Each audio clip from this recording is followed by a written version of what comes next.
Bismillahirrahmanirrahim. Assalamualaikum warahmatullahi wabarakatuh. Innal hamdalillah nahmaduhu wa nasta'inuhu wa nastaghfiruh wa na'udzu billahi min shururi anfusina wa min sayyiati a'malina. May yahdihillahu fala mudilla lahu wa may yudlil fala hadiya lahu. Asyhadu an la ilaha illallah wahdahu la syarika lah wa asyhadu anna Muhammadan abduhu wa rasuluhu la nabiyya ba'dah. Allahumma salli wa sallim wa barik ala nabiyyina Muhammadin wa ala alihi wa ashabihi wa man tabi'ahum bi ihsanin ila yaumiddin.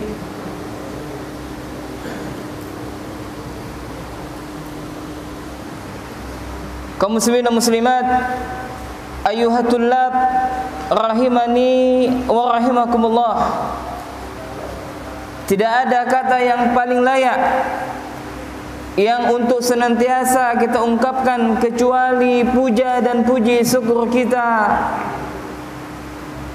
Selalu senantiasa kita peruntukkan kepada Allah Jalla Jalaluhu, yang mana Allah Subhanahu wa ta'ala masih memberikan limpahan karunia nikmatnya begitu banyak kepada kita, sehingga pada kesempatan kali ini Allah mempertemukan kita kembali di majelis ilmu, majelis yang di dalamnya disebutkan qala Allah wa qala Rasul, majelis yang para malaikat mengelilingi majelis tersebut.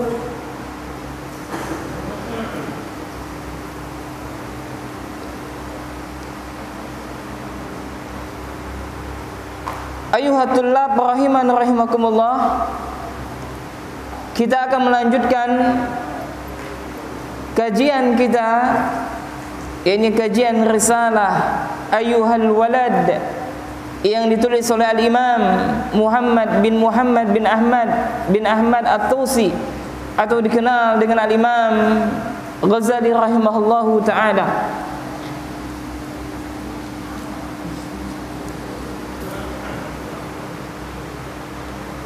Pada kesempatan kali ini, pertemuan yang keberapa ini? Pertemuan keberapa? Nah, pertemuan yang keempat. Ya, pertemuan yang keempat. Ya, pertemuan yang keempat. Kita telah sampai kepada pertemuan yang keempat. Ya, ini halaman berapa, Ikhwan? Halaman 40. Ya, halaman 40. Maka kita lanjutkan. Ya, kita lanjutkan. Maka tema kita kali ini adalah seputar dalil-dalil dari Al-Quran dan Sunnah. Dalil-dalil dari Al-Quran dan Sunnah yang menjelaskan pentingnya beramal berdasarkan dengan ilmu. Jadi tema kita malam hari ini adalah dalil-dalil dari Al-Quran dan Sunnah yang berkaitan dengan kewajiban beramal berdasarkan dengan ilmu. Baik, kita akan melanjutkan apa yang disampaikan oleh Imam Ghazali rahimahullahu ta'ala kepada salah satu muridnya melalui risalah Ayyuhal Walad ini. Kemarin kita telah sampai kepada halaman 40. Ya, halaman 40. yakni sejenak kita mengulang bahwasanya Syekh menjelaskan kepada kita, ya, bahwasanya sehebat apapun seseorang yang dia memiliki pedang, misalkan pedang yang paling bagus, yang paling indah dari India, walaupun dia membawa sebanyak 10 pedang, tapi kalau seandainya dia tidak bisa atau tidak menguasai atau tidak menggunakan pedang tersebut menebas singa, maka pedang tersebut tidak akan memberikan manfaat sedikit pun kepada orang tersebut. La tufiduhu, maka tidak bisa memberikan faedah sedikit pun. Maka demikian juga kata Syekh, fakadha law qara'a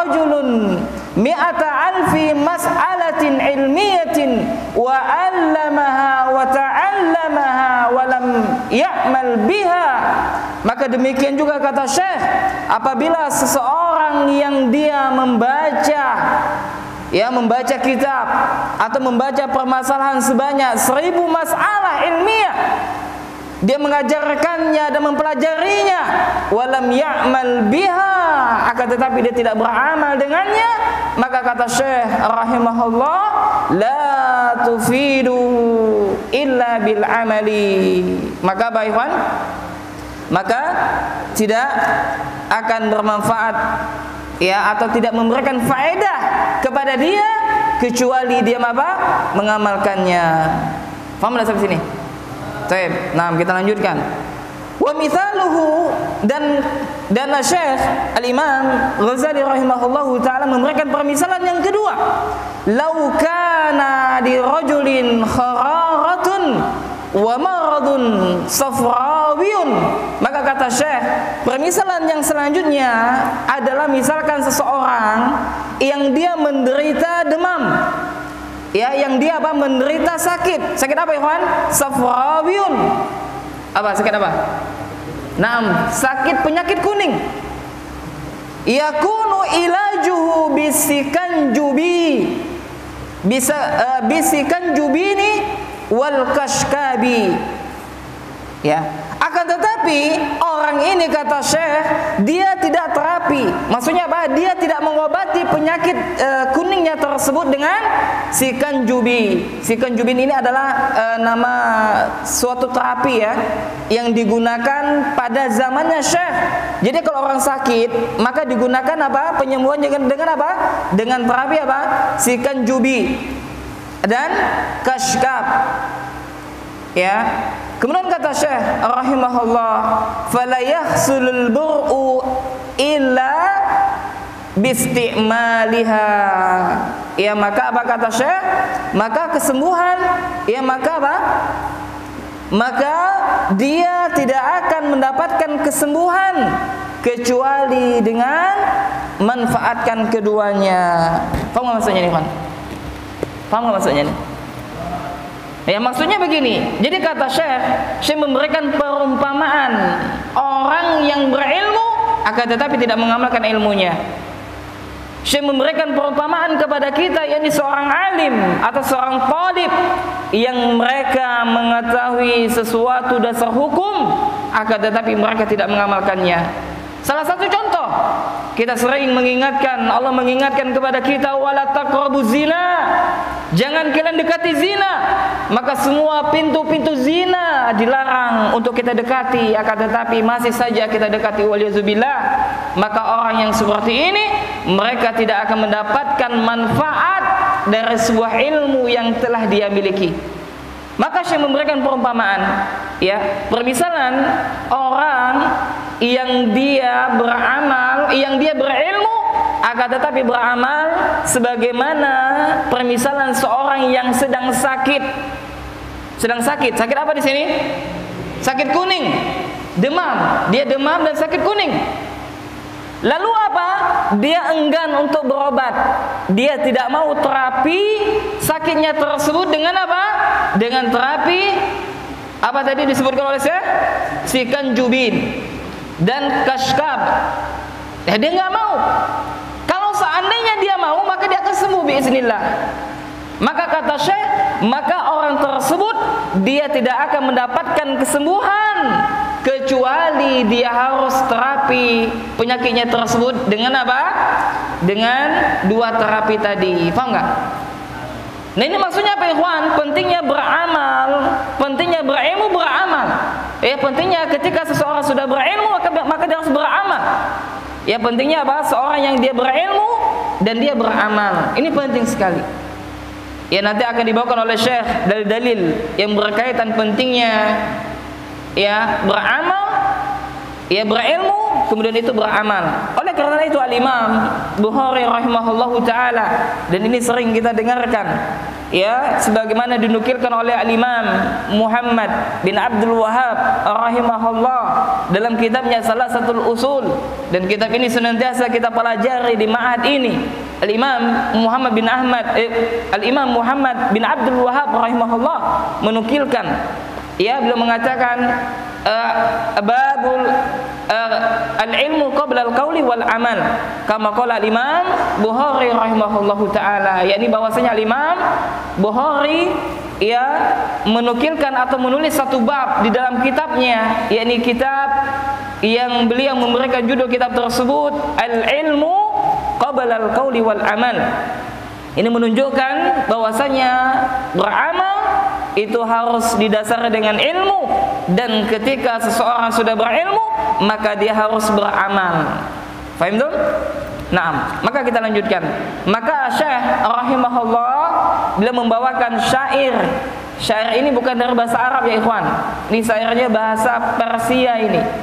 Ya, karamaidu hadari ridli baymabi tamainuhuri nabashadat syaidabi. Ya, yakni syairnya adalah meskipun engkau menakar khamar 2000 kali, ya selama engkau tidak meminumnya maka engkau tidak akan mabuk. Ya, maka engkau tidak akan apa? Tidak akan mabuk. Ya, kemudian kata Syekh rahimahullah, walau qara'tal ilma mi'ata sanah. Ya, walau qara'tal ilma mi'ata sanah. Seandainya engkau membaca ilmu, maksudnya apa? Menuntut ilmu selama berapa? 100 tahun. Ya, walaupun seandainya engkau menuntut ilmu selama 100 tahun, wa jama'ta alfa kitabin, dan mengumpulkan 1000 kitab. Ya, maksudnya apa? Menghafal 1000 kitab. La takunu musta'idan, la takunu musta'iddan li rahmatillahi ta'ala illa bil amali. Subhanallah ikhwan, ini nasihatnya sangat agung sekali dari seorang ulama besar bermazhab Syafi'i. Ia belum mengatakan, kalau seandainya engkau menuntut ilmu selama 100 tahun dan menghafal 1000 kitab, bayangkan, maka itu semua tidak akan bisa memberikan manfaat kepadamu. Engkau tidak akan bersiap sedia menerima rahmat Allah kecuali dengan mengamalkannya. Maksudnya apa ya kawan? Maksudnya apa? Semua itu tidak akan bermanfaat. Sehebat apapun seorang penuntut ilmu, selama apapun dia menuntut ilmu, sepanjang masa sekalipun dia menuntut ilmu, dan sebanyak apapun hafalannya, sebanyak kitab apapun yang telah dia pelajari, maka semua itu la yanfa', tidak akan bermanfaat kalau seandainya dia tidak mengamalkan ilmu yang telah dia pelajari. Maka rahmat Allah tidak akan diberikan kepada mereka yang hanya sekedar mempelajari dengan niat untuk tidak diamalkan. Maka pentingnya ikhwan rahiman rahimakumullah, dan juga kepada teman-teman pemirsa channel Muslim, dan juga kepada teman-teman Muslim Bikr Indonesia chapter Singkawang, ya pentingnya kita berniat ketika kita menuntut ilmu, maka kita niatkan untuk apa? Untuk apa ikhwan? Untuk mengamalkannya. Ini penting nih ikhwan. Ya, maka Nabi sallallahu alaihi wasallam sering mengingatkan kepada kita. Nabi mengatakan innamal a'malu binniyat wa innamal likulli imri'in ma nawa. Setiap amalan itu tergantung pada niatnya, dan setiap orang itu akan mendapatkan apa yang dia niatkan. Ada yang enggak bawa bukunya kah? Iqbal Abi mana bukunya? Bawa, dicatat ya. Jadi nggak usah megang kakinya, megang buku sama pulpennya ya. Nah, bismillah.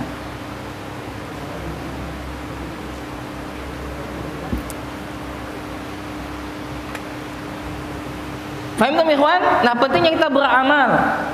Ya subhanallah, alangkah indahnya perkataan al-Imam Muhammad bin Ahmad At-Tusi rahimahullahu taala. Lalu beliau mengatakan, beliau menukilkan firman Allah Subhanahu wa taala dalam Al-Qur'an surah An-Najm ayat 39. Ya, dalam Al-Qur'an surah An-Najm ayat berapa? 39. Ya, kama qala Allah taala, sebagaimana firman Allah Subhanahu wa taala, wa alaysa lil insani illa ma sa'a. Ya, yakni apa? Dan bahwasanya manusia tidak memperoleh kecuali apa-apa yang telah diusahakannya. Dalam Al-Quran surat apa? An-Najm ayat 39. Maka Imam Ghazali rahimahullah menukilkan firman Allah bahwasanya Allah mengabarkan kepada kita bahwasanya manusia mereka tidak akan memperoleh kecuali apa-apa yang telah mereka usahakan. Maka hendaklah kita beramal, ikhwan. Selagi nyawa kita masih dikandung badan, selagi Allah masih memberikan kesempatan bagi kita untuk beramal, maka beramallah. Maka beramal, berzikir kepada Allah dengan sebanyak-banyaknya, istighfar kepada Allah, memohon ampun kepada Allah, bertasbih, memuji Allah, berdoa kepada Allah dan sebagainya. Jadi ikhwan, rahiman rahimakumullah, para tulab, jangan kita habiskan waktu kita dengan penuh kesia-siaan, subhanallah. Apalagi melakukan maksiat, melakukan perbuatan sia-sia kita tinggalkan, apalagi melakukan maksiat. Maka barang siapa yang mereka menjaga waktunya dalam kebaikan, ya, maka ini merupakan nikmat dari Allah, merupakan karunia dari Allah Subhanahu wa taala kepada hamba tersebut. Naam. Kemudian kata Syekh rahimahullah, "Faman qala inna hadhihi al-ayah mansukhatun biqaulihi alaihi salam." Ya, maka ada sebagian orang mengatakan bahwasanya ayat ini, ayat apa tadi ikhwan? Wa an laisa lil insani illa ma sa'a. Maka ayat ini kata Syekh sebagian orang mengatakan telah diapakan? Mansukhah. Apa itu? Dihapus. Ya, sebagaimana berdasarkan dengan sabda Nabi sallallahu alaihi wasallam, "Idza mata ibnu Adam in qata'a 'amaluhu illa min thalathin." Apabila anak Adam telah mati, maka terputuslah amalnya kecuali 3. Fal mansukh huwa hadzal qail. Ya, maka kata Imam Ghazali rahimahullah, maka sebagian mereka mengatakan bahwasanya ya ayat tersebut telah dimansuh berdasarkan dengan hadis ini. Kemudian kata Syekh, wala in kanat mansukhah. Ya, akan tetapi ya ayat tersebut ya dimansuh ataukah tidak? Tidak dimansuh. Ya, famatakul fi qaulihi ta'ala, sebagaimana apa ini yang Allah Subhanahu wa taala firmankan, faman kana yarju liqa'a rabbih falyamal 'amalan shalihan. Ya, ini apa? Ini Allah Subhanahu wa taala berfirman dalam Al-Qur'an surah apa itu, ikhwan? Naam, Al-Qur'an surah Al-Kahfi ayat 110 atau 111. Nah, ayat 110. Ya.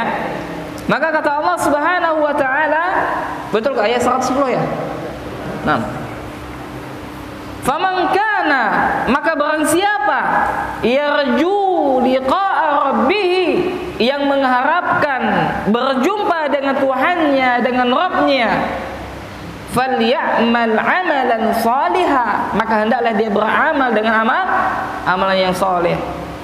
Ya, perhatikan dalam ayat ini Allah menjelaskan kepada kita, yakni apa? Barang siapa yang mereka ingin bertemu dengan Allah, ingin berjumpa dengan Allah, maka hendaklah mereka beramal dengan amalan saleh. Ya, maka beramal. Ya, jika kita hendak bertemu dengan Allah, maka hendaklah kita beramal. Maka demikian juga ketika seseorang yang dia hendak masuk ke dalam surganya Allah, maka apa yang dia lakukan?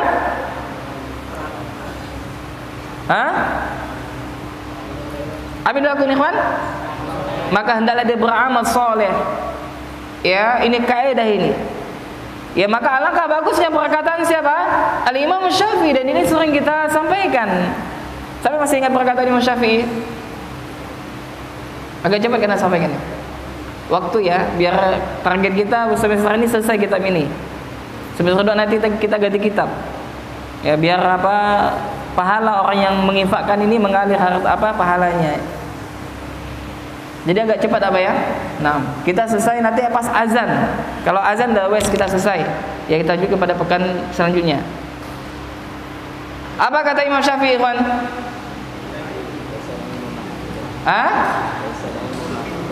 Bukan, yang berkaitan tentang pentingnya ilmu. Kalau ingin bahagia di akhirat maka dengan ilmu. Kalau ingin sukses di dunia maka dengan ilmu. Siapa?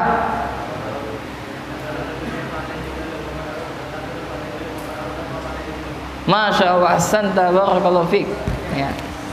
Maka demikian kata Imam Asy-Syafi'i rahimahullah, man arada fil akhirah, man arada fil akhirah fa'alaihi bil ilm, wa man arada dunya fa'alaihi bil ilm, wa man arada huma fa'alaihi bil ilm. Naam. Ya, subhanallah. Ya, maka barang siapa yang ingin bertemu dengan Allah Subhanahu wa taala, maka hendaklah dia apa? Ya, beramal, ya, melakukan amal soleh. Ya, dan sering kita mendapatkan nasihat dari asatidz kita dan juga dari para ulama menyebutkan bahwasanya amal soleh itu tidaklah dikatakan amal soleh kecuali apa, ikhwan? Terpenuhi 2 syarat, ya kan? Apa syarat yang pertama? Ikhlas. Ya, yang kedua mutaba'ah, yakni mengikuti yang dicontohkan oleh Nabi sallallahu alaihi wasallam. Ya, seperti itu. Naam. Kemudian dalil yang kedua, Syekh membawakan dalam Al-Qur'an surat apa ini? At-Taubah ayat 82 ya, kalau tidak salah bisa dicek. Jazaa'an bima kanu ya'malun. Ya, jadi balasan disebabkan apa-apa yang telah kalian kerjakan. Dan juga dalam Al-Qur'an yang lain, jazaa'an bima kanu yaksibun, dan balasan ya dengan apa-apa yang telah kalian apa yaksibun. Apa makna yaksibun? Perbuat. Apa yaksibun? Perbuat ya. Nah, yang kalian perbuat. Kalau ya'malun yang kalian kerjakan. Kemudian dalil yang kedua dalam Al-Qur'an surat apa itu? Al-Kahfi.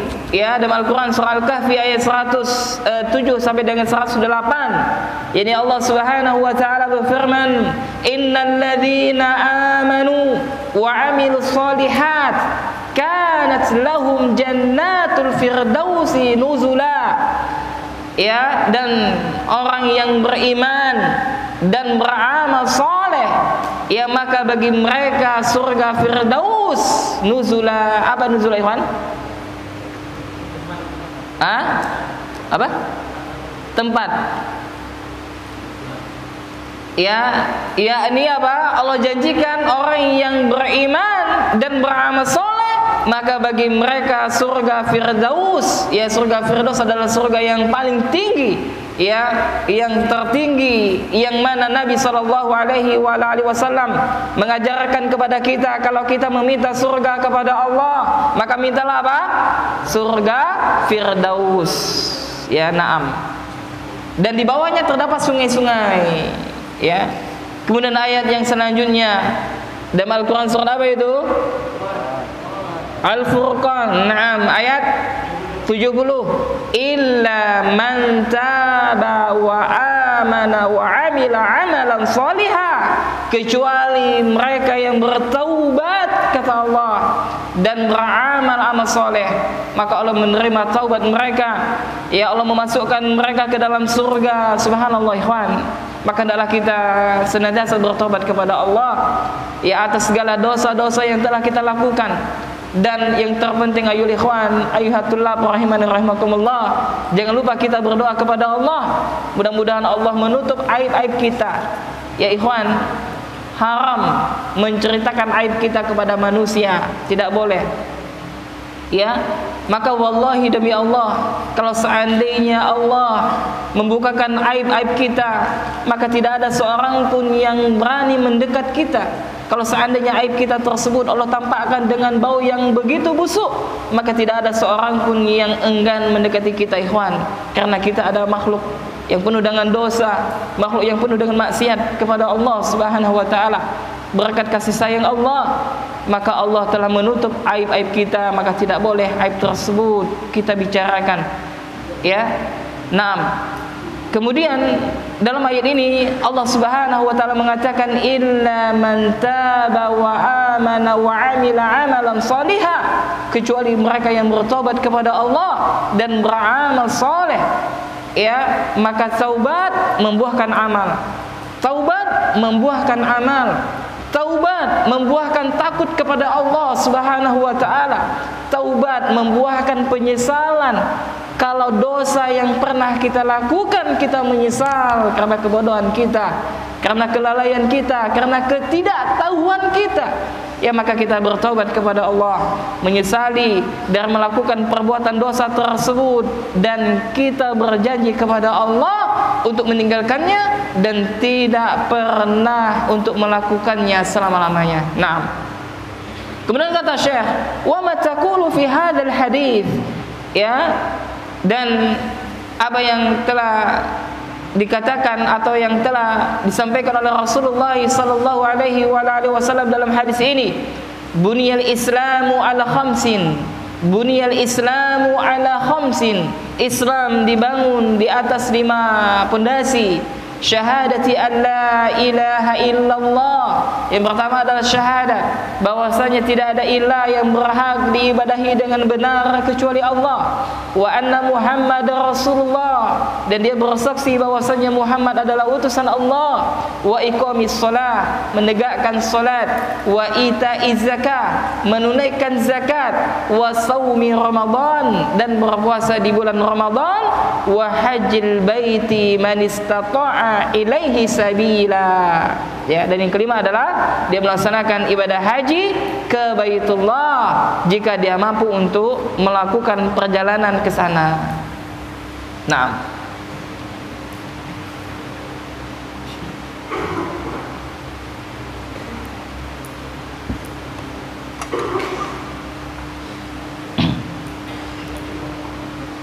Ayuhatullah rahiman rahimakumullah, dan juga kepada pemirsa channel Muslim, dan juga kepada teman-teman yang mungkin sedang menyaksikan kajian kami via online, dan juga kepada wali santri yang mungkin sedang menyaksikan.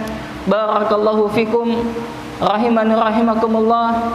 Maka Al-Imam Muhammad bin Ahmad At-Tusi rahimahullah beliau membawakan dalil, yakni hadis ini adalah sahih, ya, dalam catatan kaki di situ, ya, diriwayatkan oleh siapa?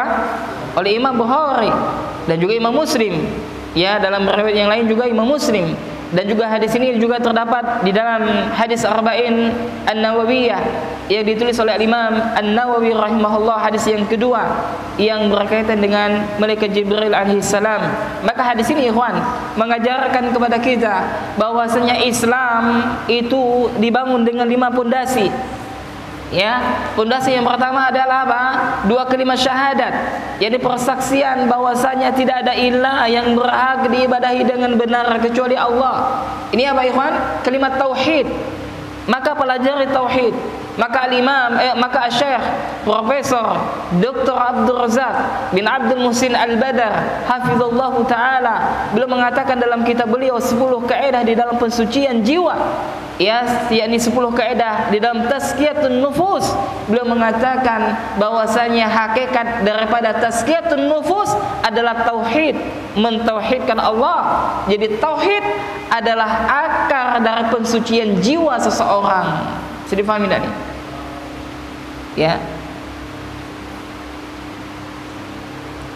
Maka kita pelajari tauhid, dan alhamdulillah Allah memberikan kita Allah memberikan kita hidayah mengenal dakwah sunnah, dakwah yang benar, dakwah yang berlandaskan dengan Alkitab dan sunnah sesuai pemahaman salafus saleh.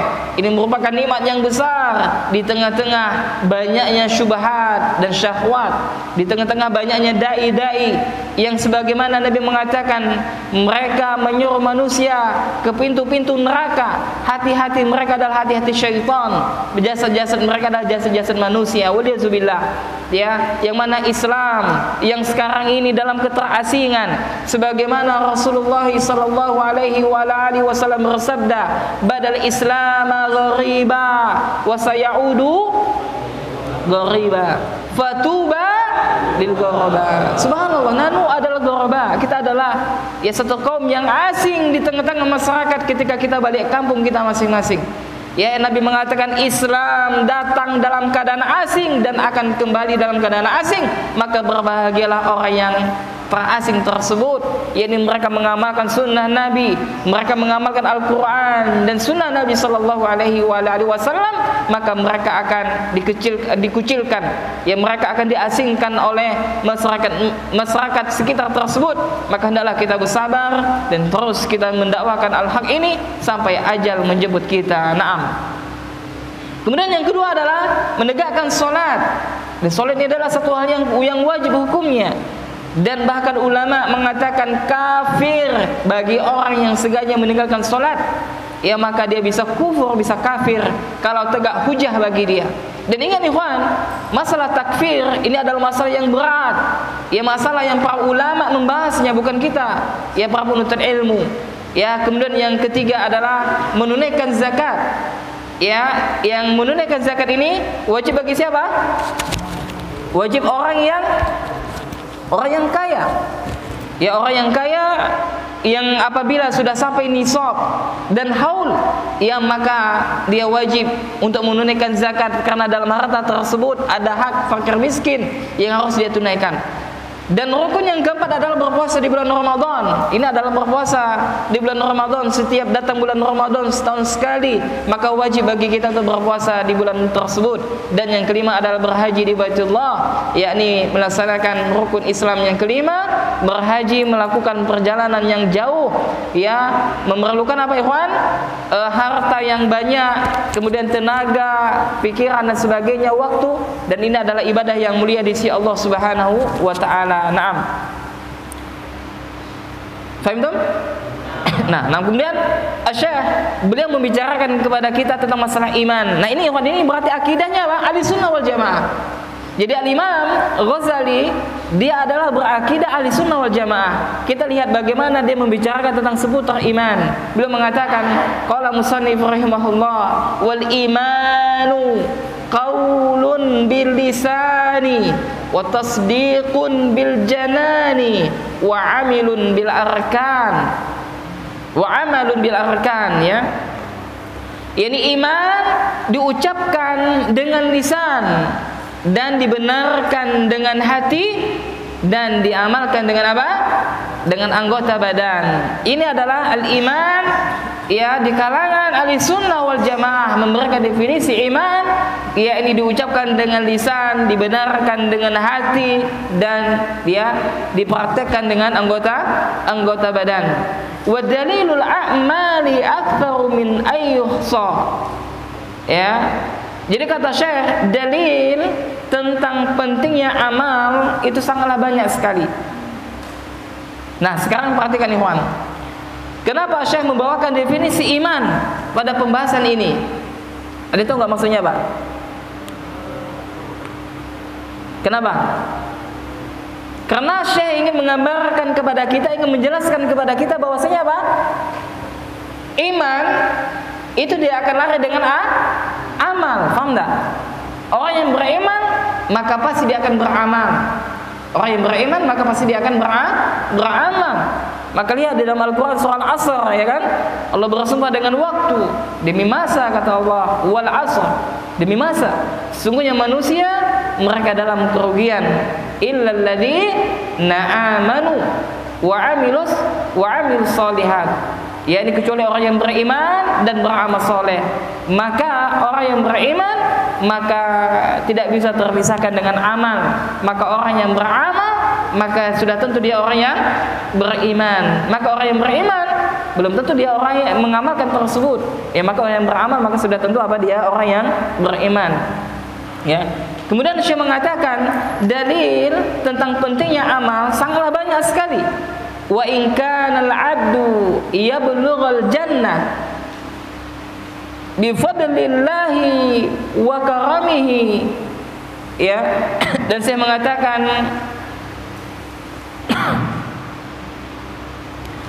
dan jika seorang hamba telah sampai ke surga Maksudnya apa? Apabila seorang hamba dia bisa masuk surga, itu merupakan apa?